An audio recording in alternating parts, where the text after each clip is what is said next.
Meditação do dia. No livro de Marcos, capítulo 15, a palavra de Deus nos fala acerca de Jesus diante de Pilatos, também sobre a crucificação de Jesus e o sepultamento do Senhor Jesus.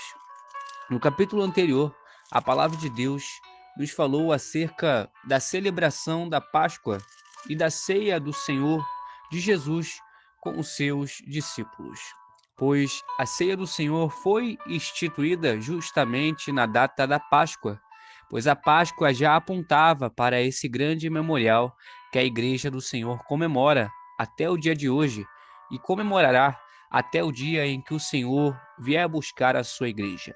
Louvado seja o nome do Senhor. Agora, no capítulo de número 15, a palavra de Deus nos fala assim no versículo 1.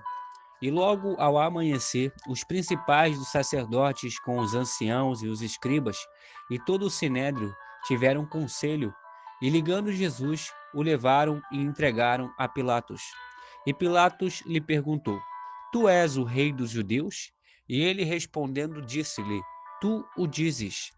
E os principais dos sacerdotes o acusavam de muitas coisas, porém ele nada respondia. E Pilatos o interrogou outra vez, dizendo: Nada respondes? Vê quantas coisas testificam contra ti. Mas Jesus nada mais respondeu, de maneira que Pilatos se maravilhava. É interessante observarmos que os principais dos sacerdotes, com os anciãos e os escribas, e todo o sinédrio, que era as autoridades daquele lugar, as autoridades religiosas, eles tiveram conselho, eles ligaram Jesus, prenderam Jesus e o levaram, entregaram a Pilatos. E quando Pilatos ele perguntou ao Senhor Jesus se ele era o rei dos judeus, ele respondeu dizendo: Tu o dizes, é você quem está falando isso. E mesmo com tantas acusações dos principais dos sacerdotes, que eram autoridades, ou seja, aquilo que eles estavam falando não vinha de qualquer pessoa, vinha de autoridades naquele momento.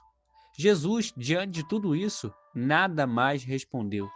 Não respondeu nada diante daquele homem que parecia poder dar alguma solução ao caso do Senhor Jesus. Muitas vezes, as pessoas acham que um ser humano, que uma autoridade pode resolver os seus problemas, quando na verdade existem situações que somente Deus pode resolver. E tem situações em nossa vida que Deus não irá resolver, pois faz parte dos seus propósitos maiores em nossa vida. Assim como fazia na parte do Senhor Jesus, assim como fazia na vida do Senhor Jesus, pois ele veio para morrer pelos nossos pecados e essas coisas tinham que acontecer. O Senhor, o Senhor Jesus sabia muito bem disso e ele não respondeu nada diante daquela grande autoridade que estava ali interrogando e diante de tantas acusações. Tudo isso nos mostra a intimidade do Senhor Jesus com o Pai. Que possamos ter essa intimidade com o Pai a cada dia, reconhecendo os seus propósitos maiores em nossa vida, reconhecendo a sua vontade a cada dia, para que não venhamos confiar no homem, mas confiar em Deus e entregar a nossa vida, entregar o nosso caminho, as nossas decisões em cada momento a Ele. E assim confiar nele, ser direcionado por Ele. Sendo assim, muitas vezes teremos que ficar em silêncio, pois nem sempre palavras resolverão. Nem sempre o homem poderá nos ajudar em alguma coisa. Tem situações que nós devemos passar e não devemos reclamar, não devemos falar, somente ficar em silêncio e aguardar a salvação do Senhor em nossa vida. Nos demais versículos nós vemos de que Jesus ele é levado pelos soldados numa sala onde é convocada toda a corte e ali ele começa a ser humilhado por aqueles homens.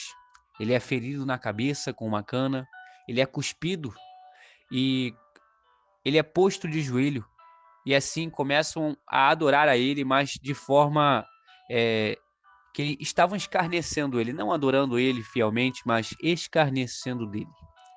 e assim levaram ele para fora a fim de o crucificarem.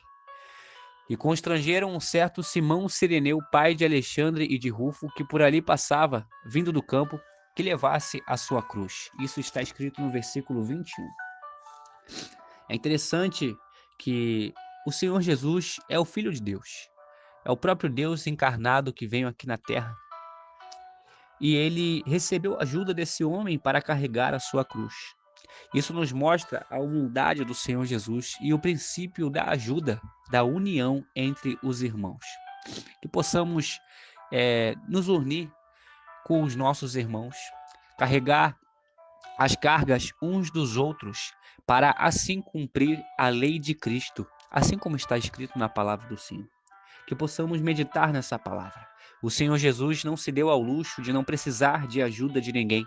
Ele aceitou ser ajudado por esse homem que ajudou a levar a sua cruz naquele momento.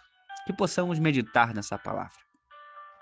No versículo 26, a palavra de Deus nos fala que por cima do Senhor Jesus estava escrita a sua acusação quando ele foi crucificado. O Rei dos Judeus. Essa foi a sua acusação. Ele foi acusado daquilo que ele realmente era, daquilo que ele realmente veio para fazer aqui na terra. É claro que, primeiramente, o Senhor Jesus instituiu o reino espiritual no coração dos seres humanos. Abriu o caminho para que o Espírito Santo habitasse na vida do ser humano e assim o ser humano pudesse entrar ao reino dos céus, ter o reino dos céus em sua vida primeiramente. Mas chegará o grande dia em que Jesus Cristo estabelecerá o seu reino terrestre aqui no milênio, reinará sobre essa terra. Mas esse ainda não era o momento. Mas no final de tudo, Jesus, ele é o rei dos judeus. Ele é o verdadeiro rei dos judeus, aquele que nasceu para ser isso. E ele foi acusado disso, daquilo que ele realmente era. Que possamos meditar nessa palavra. Nos demais versículos, o Senhor Jesus, ele é zombado, escarnecido, e os principais sacerdotes, vendo ele naquela situação, diziam: salvou os outros e não pode salvar-se a si mesmo. E no versículo 37, depois que essas coisas aconteceram, Jesus, dando um grande brado, ele expirou. E o véu do templo se rasgou em dois, de alto a baixo. E a obra do Senhor Jesus foi consumada naquele momento, para a honra e glória do Senhor. Louvado seja o nome do Senhor Jesus. Nos demais versículos nós vemos que Jesus ele é sepultado por um homem chamado José de Arimateia, um homem rico, conselheiro honrado, que esperava o reino de Deus. Ele foi até Pilatos, pediu o corpo de Jesus, sepultou Jesus num sepulcro lavrado numa rocha e colocou uma pedra para a porta do sepulcro. E Maria Madalena e Maria, mãe de José, observavam onde o punham. Que possamos meditar nessa palavra, na forma que aconteceu tudo isso.